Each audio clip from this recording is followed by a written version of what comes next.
Bienvenue à bord.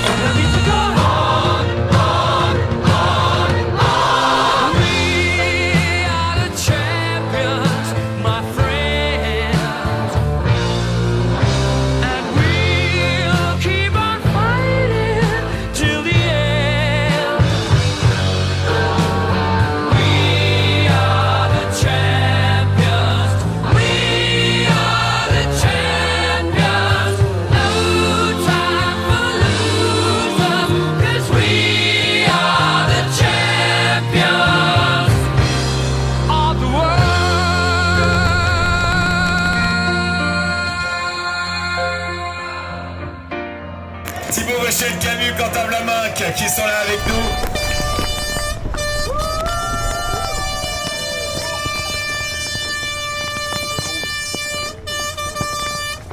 C'est un sentiment d'un job bien fait. Avec des belles conditions, avec un bon bateau, avec un super binôme. Et puis on va dire toute cette cavalcade depuis plusieurs années où on courait après et enfin on l'a quoi. Donc le plus dur c'était pas la course, c'était tout ce qu'il a fallu faire et refaire et refaire pour arriver à ça. C'était tellement fluide, tellement simple. J'ai trouvé, après peut-être que son point de vue sera pas le même mais... Non, si, c'était beaucoup de travail avant la course. Il faut savoir, on a dématé 2 fois cet été pour réparer des problèmes. Donc on a beaucoup et toute l'équipe a beaucoup travaillé. Mais Thibaut et toute son équipe s'est donné les moyens d'investir dans un nouveau bateau pour aller chercher des premières places. Et je suis content que ça paie, sinon j'aurais été un peu énervé. Mais non, c'est top.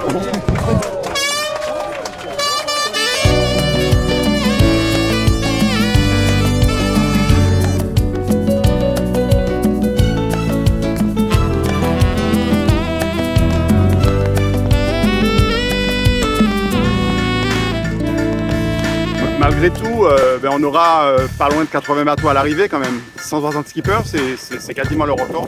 Ouais, on avait 90 bateaux au départ, on en aura 75, 78 peut-être à l'arrivée. Oui, c'est un record. C'est déjà exceptionnel d'accueillir une flotte de cette importance dans une course au large. Tous les marins sont en sécurité, même ceux qui ont abandonné. Et donc on espère que ça va continuer comme ça, bien sûr.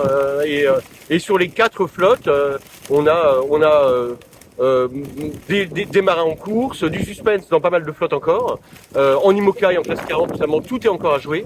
Et puis peut-être un petit mot sur notre équipage martiniquais, qui se bat bien, qui se bagarre. Il a eu beaucoup de problèmes sur la première étape. C'est déjà une performance d'avoir terminé la première étape avec les problèmes techniques qu'ils ont eu. Donc ils sont courageux, ils sont opiniâtres, et on a hâte de les accueillir ici à Port-de-France.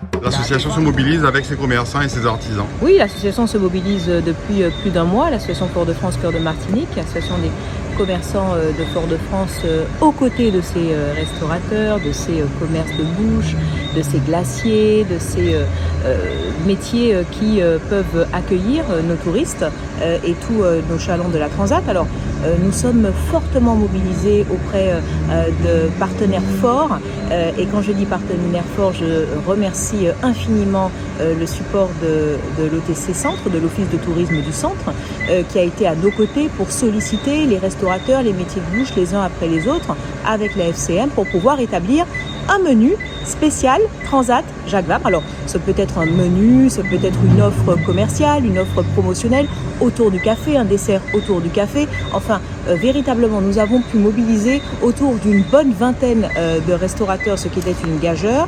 Et véritablement, nous avons pu relayer sur notre Foyalap ainsi que sur l'ensemble des réseaux sociaux, que ce soit de la FCM et que ce soit de l'Office de tourisme, nous avons pu déverser, relayer ces offres parce que il est important de pouvoir désenclaver ce village. Alors, Oui, pour des questions de sécurité, pour des questions de cadre, enfin, toutes sortes de bonnes raisons, mais il est tellement dommage d'avoir un centre-ville tout autour qui est vivace, qui s'est remis de la crise sanitaire et qui offre véritablement des prestations, des restaurants et des menus de qualité, des métiers de bouche de qualité. Il faut pouvoir communiquer autour d'eux, il faut pouvoir en parler, ça fait partie de la vie centre-foyalaise. L'idée, c'est d'animer le centre-ville, de profiter de ces événements-là, qui sont assez rares dans une année, pour animer le centre-ville et faire en sorte que les Martiniquais se réapproprient, les Foyalais se réapproprient leur centre-ville et les autres Martiniquais aussi. C'est vrai. Et nous n'en sommes pas notre première Foyale gourmande. Nous devons de mémoire être entre notre 4e et 5e édition.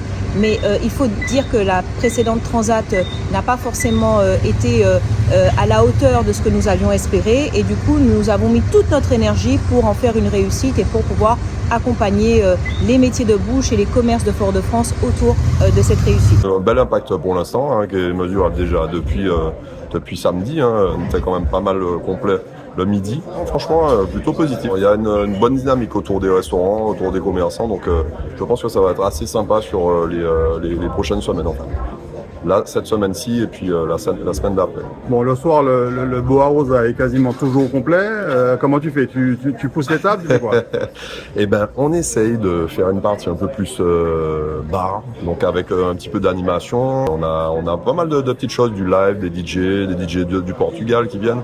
Donc sur le reste de la semaine, donc ça va être assez sympa. Et puis j'espère que les équipes pourront passer nous voir, ou même vous.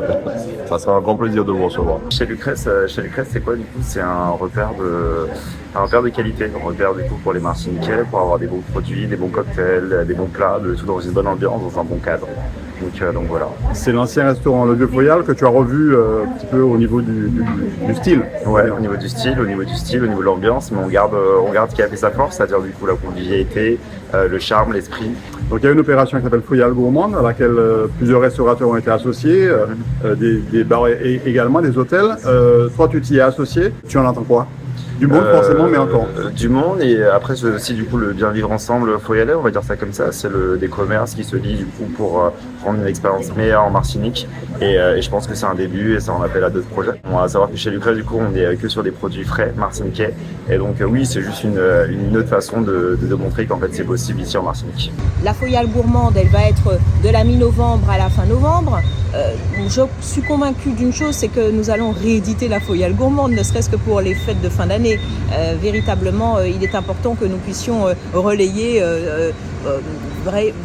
pour nos chalands martiniquais, pour notre demande, cette édition qui a un franc succès. On le voit au taux de clic, on le voit au retour. C'est très bien de pouvoir relayer nos offres de restauration. Et pour terminer ce numéro, voici ce qu'il faut retenir de cette journée du 18 novembre.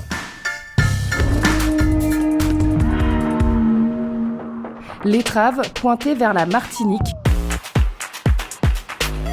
La flotte des IMOCA, menée par le duo Fort People, entame les derniers milles vers la baie de Fort-de-France. Il nous reste que 400 000, on est bientôt à l'arrivée. Ça bombarde encore. Il y a Sherman qui est juste là à la vue. Et pour continuer cette traversée, si certains duos ont du monde dans le rétroviseur. Il a un bateau de venir. Ils sont juste là, ils sont un bon carotte, un bon lapin. On peut dire qu'ils vont vite. Pour d'autres, c'est une toute autre compagnie. De la compagnie, Sophie. Enfin On a accéléré là. Plus personne nous suit. Même les dauphins n'arrivent plus à nous suivre. Le dénouement final sera connu cette nuit, et si pour le moment, Thomas Ruyant et Morgan Lagravière sont en bonne position pour un deuxième titre consécutif, rien n'est joué avant le passage de la ligne d'arrivée. En classe 40, après une phase difficile où ils ont cumulé plus de 160 000 de retard sur les sudistes, les nordistes sont certes toujours derrière au classement, mais ont des vitesses supérieures. À plus de 39 ans, on est sorti à 20 nœuds, c'est assez stressant. On se sent petit là, quand il y a 39 ans, dans une mer comme ça, et qu'il faut aller vite, c'est pas simple. Dans l'attente du verdict entre les deux options, chaque fichier météo est scrupuleusement étudié. Depuis hier, on n'a pas très bien navigué, on fait des bords un peu bizarres. Et la météo correspondait pas au fichier, on a voulu tenter des choses, enfin une multitude de facteurs qui ont amené à un échec. Mais on est en train de faire les comptes et on n'a pas perdu tant que ça. À 17h, Ambrogio Beccaria et Nicolas Andrieux caracolent toujours en tête de la flotte, suivis de près par Alberto Bona et Pablo Santourde.